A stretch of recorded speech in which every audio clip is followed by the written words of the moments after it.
Saya adalah seorang fulan dari jamaah Islam jamaah. Ya. Dalam jamaah ini diajarkan bahwasanya orang Islam di luar jamaah kami adalah kafir. Ini saya singgung tadi. Siapa saja yang tidak berbaiat kepada imam jamaah dianggap kafir. Kelompok ini membawakan hadis Rasulullah berbunyi la Islam illa bi jamaah wala jamaah illa bi imarah wala imarah illa bi ta'ah. Ya. Intinya mereka punya dalil ya. Ya kita bilang ini ngawur ya. Ya ini Rasulullah ini kalaupun hadis ini sahih maka ini maksudnya adalah kesempurnaan Islam adalah dengan taat kepada pemimpin, taat kepada pemimpin. Bukan berarti kalau orang keluar dari kepemimpinan maka dia kafir ya. Nabi mengatakan man mata wa laysa ala unuqihi bai'ah famata mitatan jahiliyah. Barang siapa yang meninggal dan tidak punya baiat, itu tidak taat kepada penguasa, tidak menganggap punya penguasa, maka dia matinya seperti mati orang jahiliyah. Bukan mati jahiliyah, mati kafir. Ini sebagian orang salah terjemah. Famata mitatan jahiliyah itu maksudnya matinya seperti matinya orang jahiliyah. Kenapa? Orang jahiliyah dahulu mereka tidak punya pemimpin.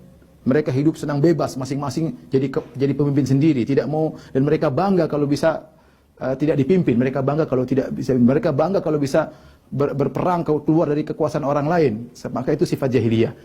Di antaranya yang keluar dari bayat orang Khawarij. Khawarij yang tidak dikafirkan. Khawarij yang benar-benar bukan cuma keluar dari kepimpinan Ali bin Abi Thalib, bahkan berperang, bahkan membunuh orang-orang, itu pun tidak dikafirkan oleh Ali bin Abi Thalib. Terus kita yang tidak bayat sama imamnya kita dikafirkan. Imam mereka juga mana imamnya? Pantas nggak jadi imam? Coba bayangkan kalau ada 5 imam, saya jadi imam, dia punya imam. Sekarang kalau saya bikin saya jadi imam, berhak nggak? Mana? Adu-aduan saya dengan imam dia, mana lebih hebat? Terus ada imam lagi ketiga, mana lebih hebat di antara kita yang berhak lebih jadi imam? Ada imam keempat. Terus kalau begitu caranya rusak. Ini namanya bayat yang bid'ah, yang tidak pantas. Gimana membayat sama imam dia? Imam dia negaranya tidak punya, negaranya sembunyi-sembunyi, ilmunya nggak ada. Ya. Mengkafir-kafirkan orang tidak bayat sama dia saja kita tidak tahu. Imamnya mana? Kemudian surga dan neraka digantungkan kepada imam yang seperti ini. Ini jamaah bahlul seperti ini. Hati-hati ya. Tinggalkan jamaah seperti ini. Sesat dan menyesatkan. Ya. Gimana? Coba bayangkan satu dunia, surga dan nerakanya diikatkan dengan imam dia. Imam dia ini mana? Kita nggak ada yang kenal. Punya negara nggak? Punya polisi nggak? Kemudian kalau tidak bayat sama jadi orang kafir, betapa piciknya pikiran mereka menganggap orang seperti gini surga dan neraka bergantung kepada dia. Tidak bayat sama dia jadi orang kafir. Ya orang kita jutaan manusia tidak kenal dia. Coba tanya orang, kamu kenal nggak imamnya Islam jamaah? Nggak ada yang kenal.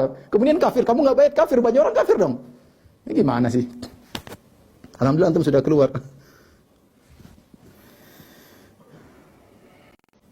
Ini lagi sama ini. Ustaz, saya Najib dari Surabaya ingin bertanya bagaimana pendapat Ustaz tentang bayat seseorang. Jika kita tidak bayat kepada orang tersebut maka kita dianggap kafir. Kafir gara-gara tidak bayat sama. Suruh dia bayat sama saya, kalau tidak bayat sama saya dia kafir. Saya kalau begitu kan gimana? Saya balik sekarang. Saya lebih berhak jadi imam daripada dia. Kalau tidak bayat sama saya dia kafir. Boleh nggak gitu? Nah akhirnya imam banyak muncul. Ini yang bikin keributan di kaum muslimin. Mau bayat sama orang majhul nggak jelas. Kalau bayat itu apa? Waliul amr tuh. Namanya waliul amr itu seorang yang menguasai urusan kaum muslimin. Dia ngurusin apa kita? Ngurusin lalu lintas enggak? Ngurusin haji juga enggak? Dia haji aja ikut travel. Terus ngurus apa? Menjadi wali amr bayat, gimana? Apa yang mau dibayat? Tentara nggak punya, polisi nggak punya. Terus apa? Pandemi membuat apa? Belikan vaksin buat masyarakat. Terus kalau nggak bayat sama dia jadi kafir. Ente otak taruh di mana? Ya. Jadi mikir sedikit ya ikhwan.